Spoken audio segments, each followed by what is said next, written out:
I'll just be sitting. So, I'm about to... I don't know why you do that. Take your jacket off and put it back on. Every time. I'm about to do an interview with the BBC. Let's... if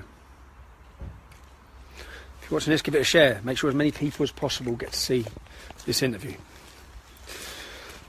So we can see their actual agenda, so you can see their agenda, so people can see the agenda of the media, which is exactly why they're going to come here today to meet me. Oh, go on then. Why you got that jacket as well? Hey? Why you got another jacket? I saw Lily today.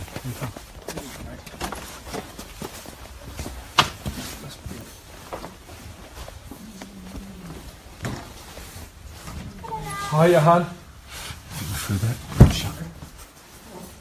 There we go. Cheers, Han. Oh, maybe not. That's like the library. Oh, we went in. It was in there. No, it wasn't. That's the library. Thank you. How are you doing? Oh, there you go. Thank you, honey. Thank you. Oh, I'll just be sitting. How you doing, right? Met years ago in Luton. Have you? Yeah, well, like years Years ago. How you doing, Stuart? Nice to meet you. You all right? Yeah, good, thanks. Hi, bud. How are you? Yeah, good, thank you. How you doing, bud? Hello. You alright? I'm Stuart. How are you? Nice to meet you. Nice to meet you, Stuart. It's not massively complicated, Tommy. Okay.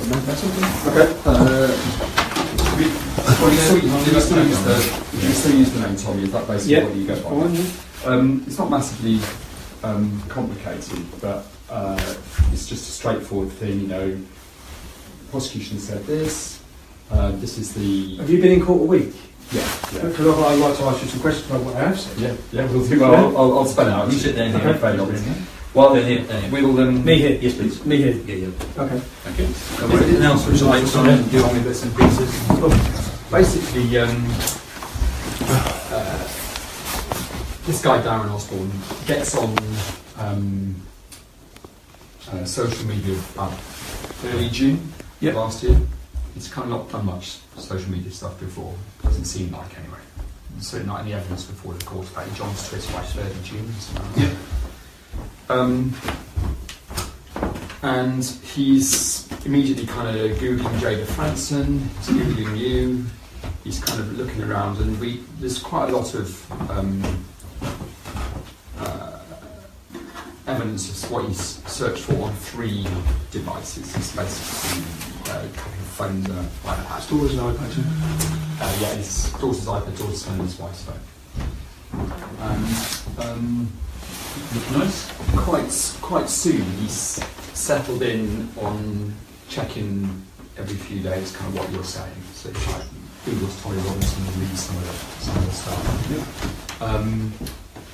He gets himself, I think, on the Rebel Media email list, I think. Yep. Because this email which says from Tommy Robinson to Darren Osborne, there's like a screenshot. The next thing it has one of those Rebel Media banner things. Do you know why it was a screenshot? Well, do you know why they didn't show the email? Because I think they've not got into his emails, I think. So they haven't even got his emails. Well, it's been chucked away or whatever. But you can see, to be honest with you, you know, you've seen the, you know, it's like a, it's. I know exactly what you're on about. You know these emails, and you know the one. It was about Chelsea, right? That's the second one, and the first one's Was the one about about Manchester. Manchester March. Yeah, exactly. Do you know? And basically it says, and I'm sure this is how the automatic thing generates it, but it says, at the very top header, from Tommy Robinson to Darren Osborne, then there's the banner, and then it says, because presumably how the system generates it, Dear Darren, and then blah, blah, blah, and at the end, yours truly, Tommy Robinson. Yep. So that's the thing, which is the direct communication. That's the from direct from communication. you to him. That, so, you know, in the opening of the trial, the prosecution, did they say social media contact from Tommy Robinson? Well, I don't think in the... When they started talking about me, did they say that there was so... I don't think in the opening it was put in that way. When was the first time? Or maybe no, it was in the opening. And the way and again, there's been a lot of discussion in court about how it was put. You'll notice the way that I put it on that night is they're very clear about the direct message from Jada Franson on Twitter, and then they were less clear about this email. But because the email said, they didn't say whether it was an email or what else. They said a communication or something like that. And because it said, "Dear Darren," signed Tommy Robinson, that's why I used this loose phrase like a direct communication, because I was thinking, well, what is this? Is it like it turns out a group email. Can I ask you, you know the Jada Franson, they said there was a direct Twitter message from Jada Franson. Yeah. Did they tell you what the direct Twitter message was? And again, because what they've got is the notification which says you've received a message from Jada Franson, but they haven't got what the message was. You see, so I've been told. So you've been told by who? By the prosecution. I'm like, can I see this? Well, my barrister went into court this week. Oh yeah, we saw her. We saw Wednesday or something. Yeah. And they actually have got what Jada Franson sent. So why wouldn't they tell the media that? Well, good question. Why have they left it open so that it leaves suspicion over what that message from Jada Franson? I presume it just says thanks for following or something. That's exactly what it says. Yeah. It's an automated message that says thanks for following. Yeah. So the prosecution are fully aware that it's an automated message that says thanks for following, but yet they leave it open saying we don't know what the message said from Jada Franson to Darren Osborne. So that implies and looks like it says something very different in the build-up to a terror attack. This is so that don't forget the prosecution's case is not that Jada Franson is like giving him what to do or that you're somehow controlling him or whatever. The prosecution case is that he's reading this material and this material has fired him up. And I think so the terrorist attack in Manchester, the terrorist attack in Westminster Bridge and the terrorist attack on London Bridge didn't fire him up. These messages and reading people's comments fired him up. Listen, I don't want to put words in their mouths. I'm sure. Unbelievable. I'm sure then it's not that he was unaffected. Don't forget, it starts theoretically with this watching the three girls. Watching the three girls, yeah. So and obviously he's the reason why they've focused in on this stuff is to attach it to the far right. Well, in some way, is for them to paint a picture. Yeah, maybe. I mean, that's that's a kind of that can be your interpretation. Yeah. I, as a sort of bystander in the process, I think it's more about trying to show that the language that he uses in his note and in this when he's at the police station is kind of political language, because don't forget what they have to show is not that it's just murder, which they will get them a certain sentence. So if it was just murder, so if they can involve us, if it's a political murder, then he'll get more time.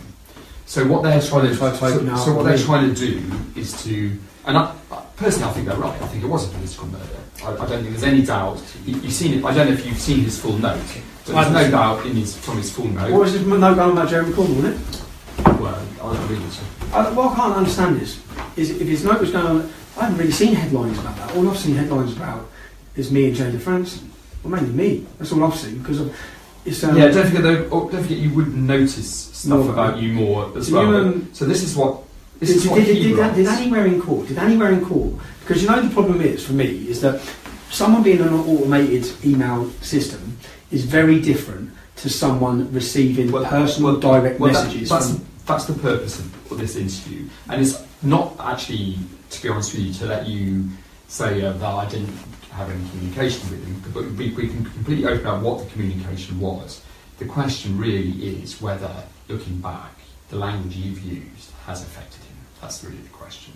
That's the question you've come to ask me. Not the question as to whether you told him to do it or but whether you're worried or whether you have, regrets or whatever. Let me read this. If the prosecution didn't open up and involve me in this, then we wouldn't be having this conversation, which would that's correct. Which would not then give the BBC or any of these media channels the opportunity. I don't think they would have had any opportunity not to involve you, because what they do in all of these terrorism cases is they produce the schedule of internet use by the person, and of all the internet use that they've got, that he does, that's, as it were, relevant How much to they the got? attack. How much they got? They've got basically 2 weeks building up to the attack, which they've put before the jury. And all the relevant stuff, I'm sure he's also searching for, like, you know, camping equipment or whatever, but all the relevant stuff, half of it basically relates to you. He's searching for things for you, articles by you, da da da. But So he's reading your stuff. He's searching for the truth of what's happening in our country. Yeah, and he's only going to get that from me. but yeah, I mean, I'm sure that is your position. What he's reading is essentially stuff by you. So listen, this is what he writes. This is what he writes in the pub that night before the attack. Why are there terrorists on our streets today? We've had 3 recent terror attacks. Our children splattered against the walls of concerts. Part and parcel by all accounts, Mr. Sadiq Khan. That's that quote from memory. He said part and parcel to the Khan. So, yeah. No, isn't it? No, it isn't. How can you let this happen? Terrorists marching through our capital city. That's to do with the Al-Quds March. You're a disgrace. Where was the public outrage after 1,400 of our white British non-Muslim girls? Where were you in Rotherham, Lily Allen, Jeremy Corbyn? Nowhere to be seen. Just think about how many more inbred migrants you can bring into the country. The local harbour map of Rotherham, Mr. Hussain wrote, I don't know why it says harbour map, but wrote a character reference for one of the rapists in court. Really now, hang on a minute, am I missing anything here? Where was you all, Jez and Lil? Don't you fancy getting involved in that? The only protest within the Muslim community where when taxi drivers were asked to put CCTV in their cars? Seriously, you're taking the piss. Mr. Hussain has been promoted. Don't people get it? This is happening up and down our green and pleasant land. Feral, inbred, raping Muslim men hunting in packs, preying on our children. This will be coming to a town near you soon. It most probably has. Get back to the desert, you raping inbred bastards, and climb back on your camels. People don't be swayed by Corbyn and his free pack lunch and uni fees. Think of your children's future. Islam's ideology doesn't belong here, and neither does Sharia law. So, Mr. Sadiq Khan, how are you this morning? I imagine you're going to have a hard job keeping your happy-go-lucky, vibrant city in order. This is presumably thinking it's been read after. Part and parcel of living in a big city. Carry on as normal, okay? To your day jobs.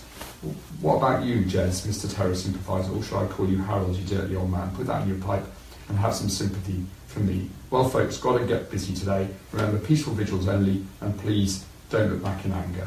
God save the Queen. And prosecution. What I don't understand is, so he hasn't mentioned me at all in his reason why he's done it. Absolutely not. No. So in his reason why he's done it, he's not mentioned me at all. But here you are, you're about to ask me if somehow I feel some sort of reason for why he's done it. But the question he's just gave you every reason why he's done it. And every single thing he's told you there is factually correct about what's happened. You've got a councillor called Hussain who went and gave a character reference for the men who raped young kids. He's been rewarded by the Labour Party and he's been promoted. He actually works for the government on some anti-immigrant task force. This assembly of things that has fired him up that sounds very similar to the things that you have been writing about. No, that's what you're trying to do. He's just told you why he's done it. So, and yet he's told you all why he's done it. Yeah. Yet your media are not going to portray this as why he's done it. You're going to sit here with me and you're going to portray the fact that that an email was sent to him from Rebel Media that invited him on a peaceful, silent walk as the reason why he done it. That's what, and the whole prosecution has done this. That's what's happened here. It's being blamed on Jada. He's just told you word for word. You know the Al-Quds March that he spoke to you again. Okay.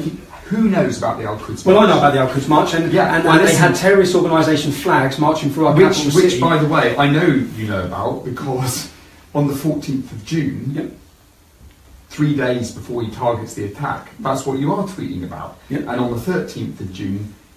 So why the question. So the problem is, how would he know about the Al-Quds Day March? Oh, so the problem is that I've let people know what's happening. So because he's aware now. Well, that's the. If I wasn't here, if I wasn't about, he wouldn't be aware that terrorists are marched for our capital city. He wouldn't be aware that Mr. Hussain has been promoted for raping kids. He wouldn't be aware of any of these things. So the idea of this is, and that is a very fair. That is a very fair.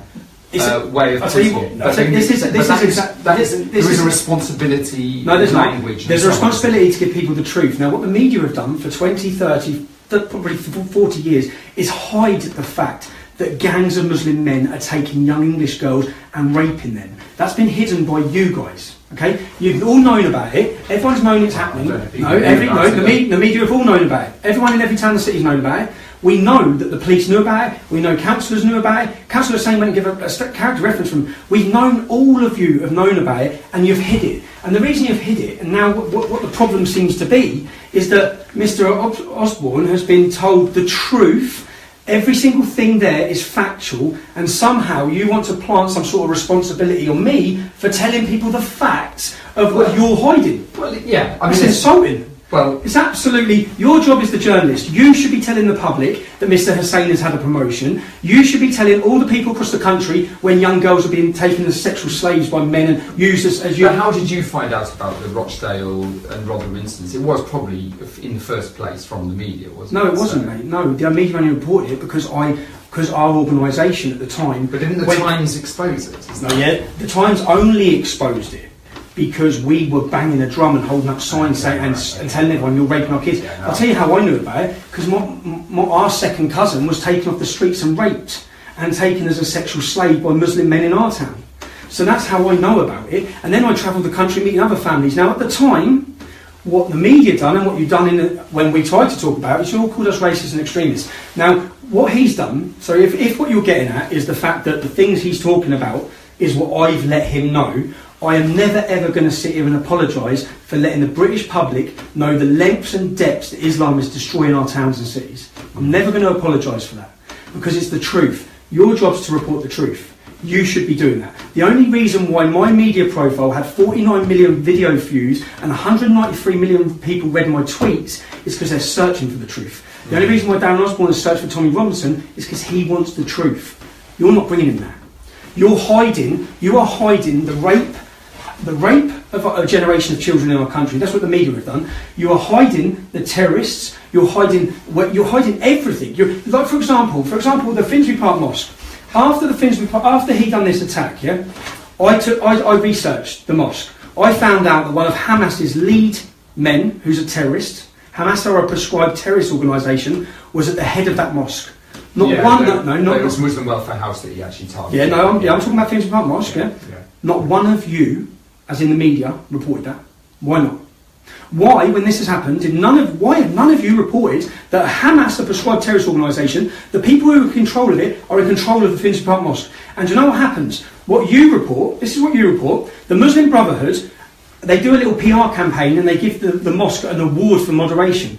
Then you report that. So you report Finsbury Park Mosque with an award for moderation by the local council, which is Labour, Jeremy Corbyn supports Hamas. You then report all of that. You don't report the facts. You actually do the PR campaign for them, and you hide all these problems. So what's happening now, and this is so bad that it's got to this point, that this is only going to continue to happen, because until you take it upon yourselves, Didsbury Mosque, after the terrorist attack, I found hate preacher after hate preacher after hate preacher. I found out that Salman Abedi, his dad was part of a terrorist organisation. He went out to fight. He's welcome back. I found out all the money, which is what one of those emails was. It was facts about Didsbury Mosque.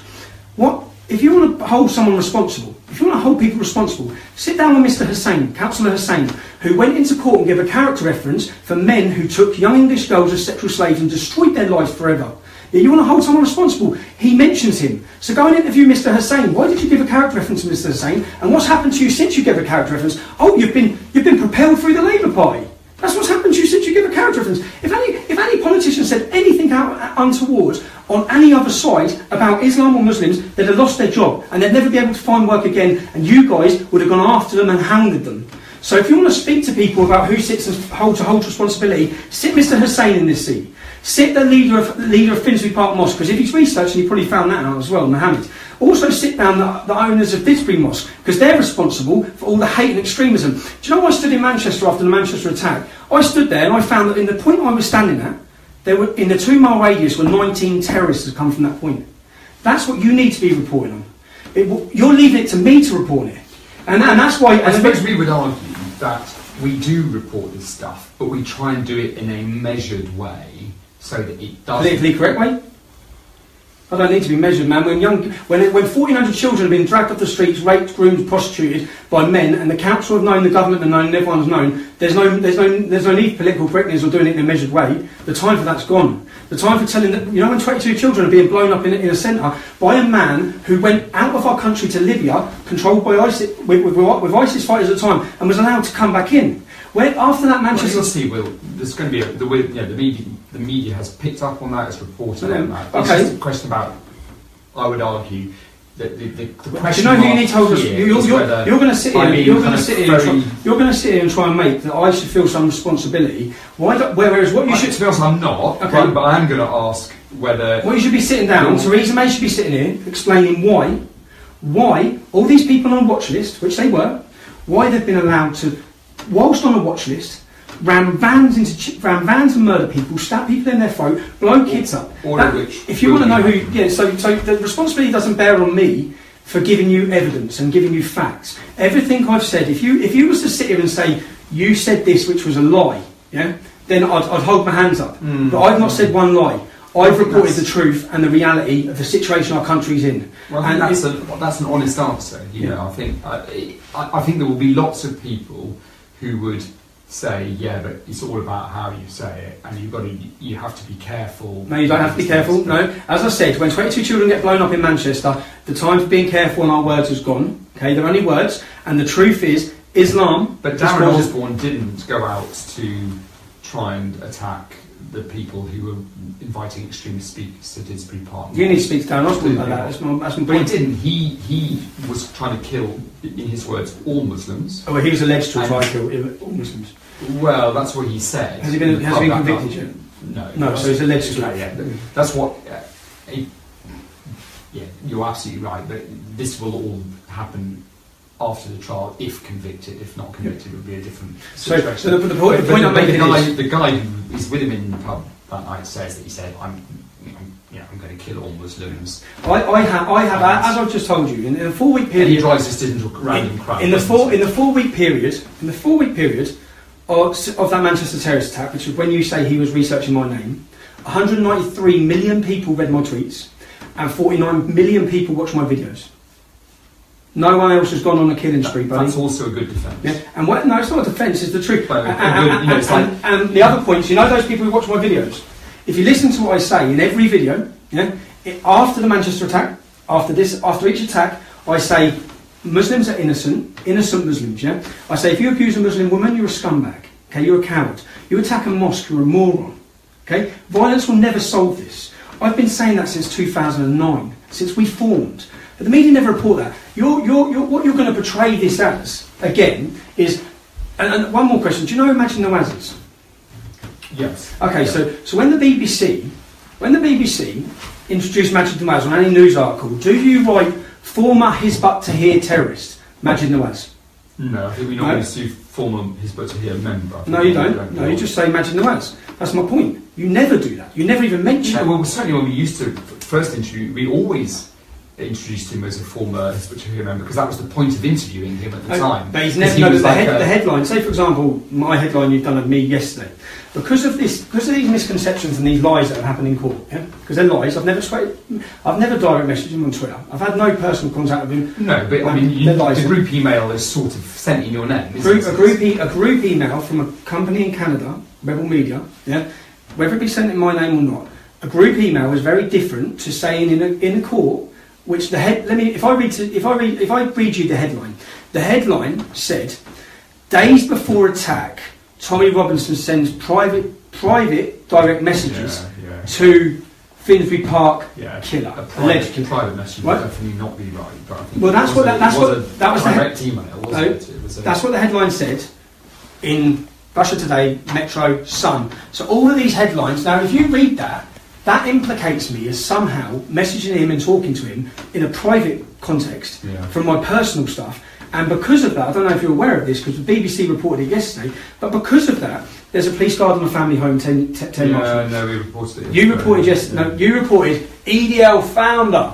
You can't get away from that yourselves. But what point? Listen, all of this is stuff that it's a grievances that I have. The best thing that we can call you still at the moment is founder of EDL because that's for what you're If best you call me at. Tommy Robinson, everyone knows who I am. But I'll tell you what you should address me as: anti-extremist worker. Yeah, but Because that's what we would get bombarded by people saying, but he's also an extremist if we call you. But there's no evidence that I'm an extremist. So, In fact, there's no evidence at all from what you've just read me, which is the first time I've heard that. yeah. From what you've just read me as the justification, the reasons given by Darren Osborne for why he done this, I still can't understand why you're sitting here ready to interview me and plaster my, or not. I'm not blaming you personally, but I can understand why, because what I believe is that the state and the police have purposely said that there's been social media contact between me. That then gives all of you the licence to involve me, because on the very first day of his trial, when I got home and I turned the news on, I see a big picture of me. And for me, I'm thinking,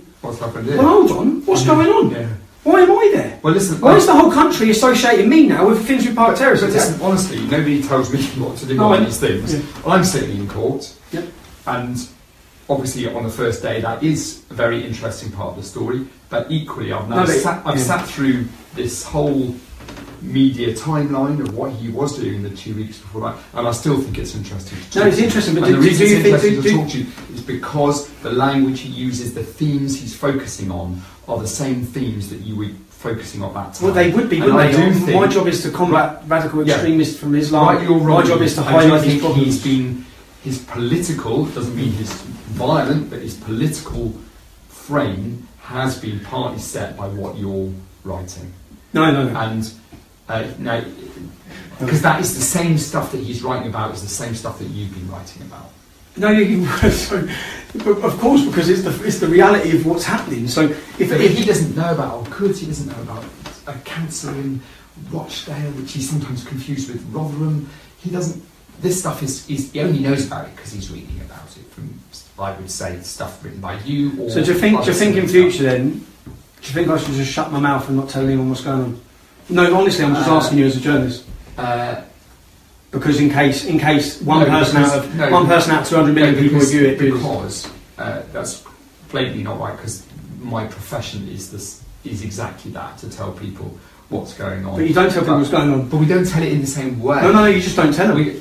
Okay, when did Okay, you? so listen, things that I've reported I've just on told- Islamist extremism. I was the first person to report the existence of Al-Muhajirun. Can you? Okay, I reported on Abu okay. Hamza from long before anyone else had heard of him. Can I you reported tell? on international terrorism from 9/11 and through to 2010. The only reason I stopped reporting out between 2010 and 2014 was because I was reporting out of Russia. Yeah. Since I've been there, the main theme of what I've been doing is reporting on Islamist extremism. I report on Islamist That's good. You say Islamist extremism. What does that mean, Islamist? It means politically inspired Islam, extremism that comes out of politically inspired Islam rather than the religion. What's the difference between the religion and Well, there are many people in the world Muslims in the world, who don't regard Islam as being necessarily a political structure. They regard it as a religious structure, just as Christians regard Christianity as a religious structure. There are others, Islamists, who think of it as being... when was the word a political Islamist? structure. When was this word created? Well, partly, I mean, it's been around for a long time, but partly it's come into the media's language because they're exactly trying to differentiate from saying all Muslims. No, think but this, forget to all compare Muslims. to But the problem is, forget all Muslims. politically. Forget all Muslims. Islam. What you should be saying is Islam. But what it's come into the frame. You see, I think that is exactly where people would say that you're not careful enough. Now, I have to be careful. Because- You've invented a word so that you don't upset Muslims. You've invented a word. You've created It's a not word. an invented word. It is an It's been invented a word. It's been around. No, it's not. Islam. Whenever anyone spoke about Islam throughout our whole entire history, no one has said Islamist. Okay, this word has now. No, but I mean, This word's been created. long It's before like anyone journal- heard of Osama bin Laden, the movement that he was part of was an Islamist movement as opposed to being just Islam. This has come So into are fruition. Sufi Muslims Islamist blatantly? They follow not? Islam. No, they follow Islam. Yeah, but Sufi Islam is kind of like it's the hippie version of Islam, It's Yes, kind but of, it's still Islam, and it's still Islam. but it's okay? completely different to the kind of guys that you get upset. Do they about. follow a different Quran to the guys I'm on about? They don't, but No, same Quran, same Muhammad. read the Bible, and there's all sorts of quite violent stuff. We're not in on about the Bible as because well. Christians haven't blown 3 things up. We're not having this conversation because Christians have done anything because of the Bible. We're having this conversation because people have read the Quran, they took the scripture of the Quran and they've gone and acted upon it. And then Some of these kind of what journalists, what you've done is you you're too cowardice to identify the problem. The problem is Islam. So you've created a word called Islamist so that you feel better about yourself. That's a yourself. political position as opposed to ours, which is to kind of like put facts out there. And I suppose that's the difference, really. If you want to put facts out, the facts are Islam. But it's not Islamist. but you're giving it with a political emphasis. I mean, that's your kind of. No, I just think that. Say, for example, if we go through the history of our country, when William Gladstone spoke and he held the Quran above his head and he said there'll be no peace upon this earth so long as we have this book, it's a violent, cursed book. He wasn't talking about Islamists. When Winston Churchill said Islam in a man is like rabies in a dog, he wasn't talking about Islamists. Throughout our whole history, when people said and told the truth, throughout our army generals, previous American leaders, when they spoke about the problems of Islam, that's what they did. You're very selective in your quotes, and there's lots of people who've said how wonderful Islam is and described it as a religion of peace and so on. Can you tell me what you think is so great about Islam? I mean, no, you can't. I know. What's great about it? Well, it's like all religions, isn't it? Is it? That it gives people a set of moral values, Yeah. and for many, many people in the world, the moral values that Islam Are you gives aware of them the moral value it gives them? Are you aware of the legal age for sex under Islam? But again, is it a good moral value to have sex with kids? Is that a good moral value? But very, very few people teaching in Islam teach about when the sexual age of consent is. That's not. Have you read the Quran? Have you read the Quran? Read the Bible, there's people marrying aged 7. Have you read the Quran? Well, I have read the Quran. You have read the Quran, and you understand the Prophet Muhammad. You read about his life, the Prophet Muhammad. Yeah, but you're looking back at a different time in history. You know? So beheading 600 people, is that a good moral set for us to follow? Well, we had a king who beheaded how many of his own wives? Also, because the king was bad, it's okay for Muhammad to have been bad. No, listen, you get the point. No, I don't get the point, because none of us in this room try and live our life off and believe that the king was perfect. The problem is, Muslims believe that Muhammad was perfect and he is the moral compass for his guide. But there's many Muslims who wouldn't say, just because of what happened in Muhammad's time in terms of... That doesn't change the fact about Islam. I'm talking about Islam. I'm not talking about... So what that does is, that means you have Muslims that don't follow Islam. There's multiple versions. There's multiple versions of Christianity. There's one Bible. That argument does not fit in on this point. The point I'm making is with Muhammad, okay? Because the point I'm making is, if you was aware, that Muhammad instructed his followers, as it says in the Quran, to take whatever your right arm possesses outside of your 4 wives, which is sexual slaves. Now, what's happened in Rotherham, what's happened in Rochdale, and all these towns and cities, Muslim men outside of their wives, because we find out they all have wives and kids at home, they then take sexual slaves. They then take what they're permitted by God to take in their scripture. They take them as sexual slaves. I'm not sure those Pakistani men were really thinking in a religious way. What way were they thinking? Because why aren't the Hindu men doing it? Why aren't the Sikh men doing it? Why aren't the Jews doing it? Why is no one else taking kids like that in their gangs with their brothers? What they're doing is they're bringing their brothers up, their cousins. So you're saying there aren't gangs in Britain of guys who are like abusing girls, otherwise paedophiles in their tens of thousands sitting on the internet grooming young children? Grooming children on their own, yeah. But what we're talking about is men, like brothers, and work colleagues. Like in a taxi, all right, mate, I've got something to do. Listen, I completely understand it. The interpretation can be put on it. My issue is I just see that is this is a group of men who think they're living by the Prophet Muhammad's teaching. Well, maybe you need to tell them that, because in court they all shout Allah Akbar. One of them, and I'll quote him. One of them said, "I've been commanded by God to do this." These are the quotes by them. Okay, this is their mouths. I've gone through. I don't know if you have, but I've gone through all the transcripts of all their trials to see at which point they use their religion. But just as Darren Osborne reads your stuff on the internet, presumably don't. He read your stuff actually. Actually, do you? Maybe you should sit here, so the camera's on you, because it was the BBC who done the Free Girls documentary, which we found out was actually the radicalising factor. So if I ask you, do you feel any responsibility for Darren Osborne driving that van into those innocent people? Well, I don't think that we've at any point exaggerated or inflamed the situation. Please give me an example of what I've exaggerated. Well, I'm here to ask you that. No, give me an example. Because what I found out is that you're as responsible working for the BBC. What I've noticed, and what the court brought to attention, is the parallels between what you were writing and tweeting about and what he then said his reasons why he started. Brilliant. So tell me what parallel there is with what he wrote in his note and what I've said. Just give me one parallel. Well, I don't believe he would have known about the Al Quds Day March. So because I let him know that things were happening. I don't think he would have That's the necessarily gone on and on about Don't Look Back in Anger. I didn't mention Don't Look Back in Anger. Don't Look Back in Anger was this. Do you know what the Don't Look Back in Anger quote is about? Do you realise it? I do. There's a Sun front page. It's a girl singing Don't Look Back in Anger. Yeah, but a girl in Manchester at the Remembrance Service. Yeah, absolutely. Sang Don't Look Back in Anger, an Oasis song. Absolutely. And you then, when the Sun, on the day before his attack, he was reading you on Twitter, and you posted the Sun front page of the Grenfell Tower.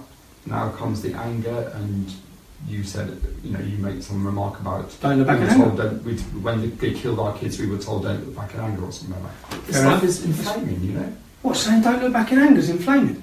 Well, I think you get the point. Anyway, listen. I do get the point. The point is that after Grenfell, we had people inciting violence and smashing up council offices, and the media weren't calling them thugs or hooligans or anything like that. And after Manchester, we had thousands of people marching peacefully through a city centre, and we had the media calling them thugs and hooligans. Well, were they? No, they weren't. No. Were they calling them thugs and hooligans? Yes. Calling them far right, racist, all the usual media tripe. Right, okay, well, yeah, okay. Well, people were walking silently. We had a gay speaker, a Pakistani speaker, a black church leader, and you wouldn't know that by the media, by the media's response to it at all. You'd never know that. And this is the point. It's like I have a frustration. You're probably bearing the brunt of it sitting here as a journalist. Listen, I completely understand it. I do. I completely understand where you are. I actually think that you ought to be more. Personally, I do actually think you ought to be more thoughtful, because you stuff that seems like a great idea to say can make some nut do stuff. Do you think that preachers across our country should be more thoughtful when they're preaching in mosques? I do. Yeah. Obviously, I've just been reporting on that for 20 years, and for the first time in all of that time, I'm thinking, shit, some people are starting to do the same thing as a result of stuff that's been said by people on the right. So you really think that he's done this? You really don't think it's because of your BBC documentary of 3 girls and highlights? Listen, his wife his partner was quite clear about that, which was that he seemed to become politically angry by the 3 girls. So let's not say people are doing things because of people saying things on the right. Let's say people started doing things because of your journalism and showing people what's happening. Well, that's more the reality. That's what the story you should be telling is. That's absolutely for you to say. But no. His wife said it. Not for me to say. His wife told you that. No one has said. No one in all of this, or no evidence has said that he's done it because of me. He said he's done it because of Mr. Hussein, because of the grooming gangs. He said this. What we should listen at is what he said. I am positing. I'm suggesting that exactly that stuff that you've said has influenced him, and you can see it reflected in the language and the topics that he chooses. That's exactly what I am suggesting to you. What I'm suggesting to you is the Labour Party not sacking Mr. Hussein, the British police not closing down Didsbury Mosque, the government not taking these terrorists off of our streets is what's resulted in it. Fine. Well, that's a perfectly decent answer. Yeah, you say, listen, it's a perfectly decent answer. And do you know, for years I've said, I remember giving a speech, probably 5 years ago, saying that in 5 years' time you'll have English men blowing themselves up. Yeah? Because in our communities, we're watching as our communities are pretty much being raped and pillaged from one end of the country to the other. We're now watching children be blown up in concerts.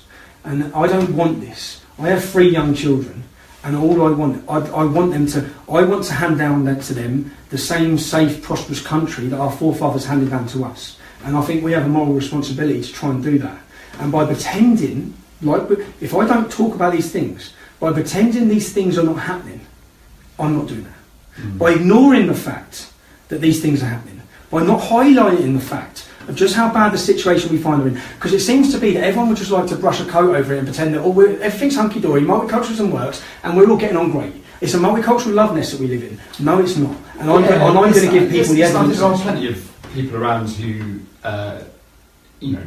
obviously not particularly in the Labour Party, but there's plenty of people around who aren't pretending that multiculturalism is a love nest, but it is a question about how it's put, isn't it? No, see, this is the problem. Because it's been a problem about how it's put, because it's been a problem about how it's said, is the whole reason why tens of thousands of young girls in this country were allowed to be raped and continue to be raped, because everyone was scared about how we say it. Oh, you can't say that, you can't say this, which is why, if you And look... certainly there's a good argument about the investigation of those. Well, there was no investigation because the police didn't want to be deemed racist. Precisely. They didn't want to be deemed racist because journalists like yourself are saying, oh, you shouldn't say it like that. Oh, I remember watching Jack Straw sitting on Question Time after he said that white girls were treated as easy meat, and the whole argument, the whole worry of everyone on there was about how he said it. Yeah. No one was worried about the fact that these girls, which are our daughters, our sisters, they're our children. I've met families from one end of this country to the other whose daughters have been taken away from them and taken as sexual slaves. No one was even thinking about that. The biggest worry was, well, the Muslims might get upset because of how you've worded that. Well, the Muslims should be upset. If the Muslim community want to be upset, they should be upset because their fellow brothers are walking around our country after fighting for ISIS. Why are they not out on the streets demanding what? We see them on the streets over everything else. Why are they not out on the streets demanding action for that? Why are they not out on the streets over all the grooming gangs? As he said, right? He's gave you justification. There was one protest by the Muslim community. He's told you this. Yeah, he's angry because the only time the Muslims decided to protest was over CCTV in their taxis. He's told you that. But again, who told him? That was actually reported by the BBC. So you told him that as well. Well, okay, fine. Listen, let's get this done. I think you completely understand the arguments now, the discussions. Yep. I don't think you and I are going to end up agreeing on it, but I think this is the best opportunity. Do you think it's my fault he done this? I don't know whether he would have got as fired up as he did if it hadn't been for some stuff he was reading. I've no idea. Okay, let me ask you one more question then. Or other stuff. Do you think it's Islam's fault that he did it? I don't particularly think that. So you're not sure about me, but the fact that Islam's encouraged all these terrorist attacks. But clearly, if there was nothing to read about what had happened, what had been done by these people, by Muslims, then it wouldn't that wouldn't have been the target. It would have. But you're a BBC journalist, man. So you're a journalist. If there was nothing to read about, so if we all just shut up and hide the truth, which has been the agenda of the media in this country. No, I said if there was nothing to read, but it was. Listen, the three girls did happen. The Manchester and London attacks did happen. So clearly, I think there's going to be a push now to hide the truth even more. And they're going to use this as a justification and reason for doing it. I very much doubt that, but I just think there's going to be being a debate about the language being used. Can you tell me, okay, can I ask you, which part of my language do you think could have been inflammatory? My language, just one example. Well, I don't think it is one, is it? It's the constant bang, bang, Can you give me one example? One example. Well, listen, the things that I think most clearly bring it are not, it's not to do with the language used, but the fact that this is a guy who there's no way he would have known about the Al-Quds Day March. Okay, so you can't. And yet you've written. Al-Quds Day March is a revolting stain on London. It is. And then every year terrorists fly in London for the Al-Quds March. Yeah, they do. Now listen, the Al-Quds March in the end, it's probably arranged by Hezbollah flags. Yeah, it's arranged by Iran, really, isn't it? It's kind of like Iran, the country who's the biggest funder of terrorism in the world. So all of which is, absolutely valid, and is something that the Israeli community. Did Jeremy Corbyn go on that march? He did not last year, but he has. So Jeremy Corbyn goes on the marches arranged by Iran. Iran are the biggest sponsor of world terrorism. Unbelievable. It's unbelievable. Let's do it. Okay, you ready? Yeah, go on. Be careful. Don't make these words. Well, don't use dangerous words. No. But say Islamist rather than Islam. No. Let's keep saying don't want to upset anyone. But seriously, from this point, when you start recording, this is stuff that we could broadcast. So yes. Okay. Charger. Is it his iPhone? Go on then, don't matter. What percent you on? Don't know. That'd be right to about. So basically, when you system, not so much that. It's just that you do have a tendency to sort of look into the, looking. It's only when you're getting sort of fired up. So, but it's just that otherwise, it's just nice. We get nice dialogue. Yeah, cool. okay. And cool. Yeah. Stand by. Okay, and turning over. And just so that we're kind of, to get things clear, if you can give us the name that you'd like to be known by, and also what you kind of think of yourself. I know we've often described you as the founder of the EDL. How you think of yourself, if you see what I mean. Tommy Robinson, and I'm a anti-Islam activist. And we often use the short... No, actually, I'm a pro-freedom activist. Okay. We often use the shorthand as being far right, but do you agree? Unbelievable, man. But you don't agree with that? No, can you... If I ask you, give me what I've ever said or done that puts me and categorises me as far right. Because I'm pro-gay rights, I'm pro-gay rights, I'm pro-women rights. Actually, you tell me what would. I'm asking you. I mean, it's a shorthand that's often used. But well, you don't need to ask me, because if you're the one that's if you're going to label me as far right, then it's you that needs to answer why I'm far right.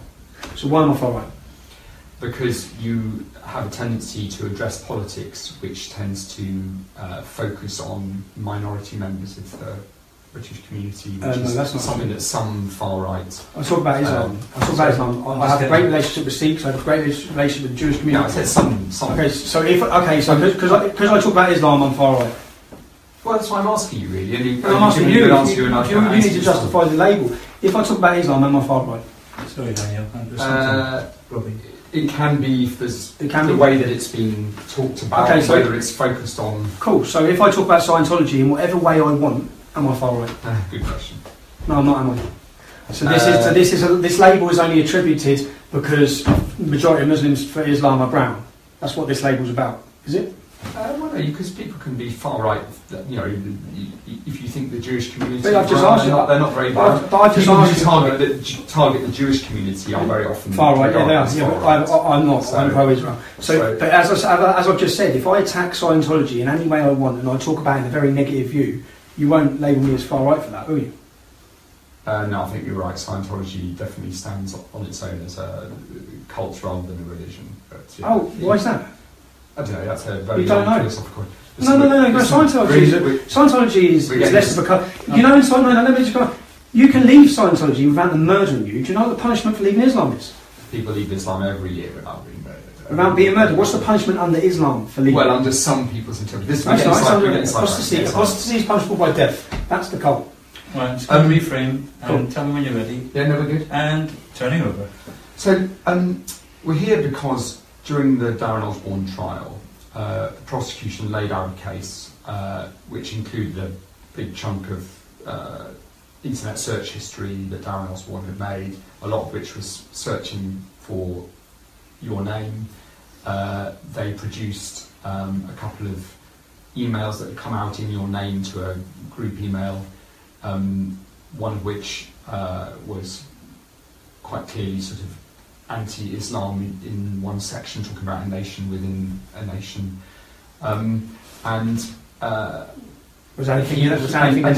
He's read tweets of yours on the day before the attack, and some of the language in his note, talking about specifically the Al-Quds March, focusing on the look back in anger, don't look back in anger, stuff that had come around Manchester. A lot of that reflects stuff that you'd also been saying. Are you at all worried that stuff that you'd said or the way you put it might have inflamed Darren Osborne to take him life? No, I'm worried that lies have been told about me all week in every national newspaper and media in the country. There's been no Twitter direct messages between me and Darren Osborne. I've never heard of him before this. I've never spoke to him. Okay, that's why I'm worried. And the reason why I'm worried is because I wasn't warned prior to this court case that my name was going to be used at all. Yeah? And since this, I've read messages and threats to murder my children, to murder my wife. That's why I'm worried. Okay? And the things you're talking about, I'd be worried if, can you give me, is anything that I've said not factual or the truth? Can you, any of the stuff I've talked about, because if you're telling me that Darren Osborne has read factual and things that I've mentioned and said, then I will not be apologising for telling the truth at all. I've not read everything you've ever written. No, that's in the court. But in the court, in what he writes in that note in the pub that night, yep. The things which he mentions that are stuff that looks like it's come from you and others is referencing the Al-Quds Day March, which is a fairly obscure march. A lot of focus on this "don't look back in anger, some particular focuses on some phrases that Sadiq Khan used in the aftermath of the London Bridge attack. And if you add those all together and look at what you were saying in those 2 weeks and then what he then says in the note, it's very similar. Yes, some of those things, probably all of them, are true, but it's how it's said. Oh, that's true, and the question is whether you feel that by kind of aggravating the situation, you might have brought him to this point. So you think, but have you sat Sadiq Khan down in a seat like this and said, because of your words, it's all part of living in a big city, because of your words, which is clear, because the man gives the reason why he done it is part of this note. Are you going to sit Sadiq down, Khan, and say, because of your words, do you feel any responsibility? Well, Sadiq Khan was put under a lot of scrutiny when he talked about it's all part and parcel. No, are you going to ask him? Big city, but I don't think you could say that that one thing was the thing that drove Darren Osborne to do this attack. And he tells you what explained, but it's a number of things, all of which were things that you and others have been